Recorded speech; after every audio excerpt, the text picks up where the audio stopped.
diganggu atau dipegang, pegang aja Lur, pegang aja, pegang, ya. Rangkul atau pegang tangannya atau gini. Dan maksudnya yang bukan kan, ya.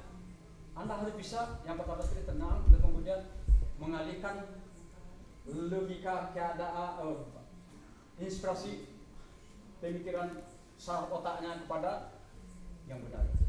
Contoh, kalau saya kamu agak ini korban gitu ya, agak ini satu seniora tapi ini logika. Coba kira-kira peradaban tempat yang ini yang enggak, orang yang enggak ada perbuatan apa yang harus kita. So imagine he wants to take her to a dark place. Bagaimana caranya Anda mengalihkan instruksi pemikiran?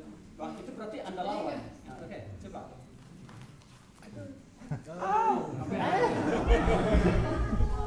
Jangan itu bagus banget. Itu sifat manusia gimana? Ya. Ini dianggap kamu itu tak punya bela diri. So imagine that kamu bela diri itu you don't know martial arts. What do you do? Ini, ya.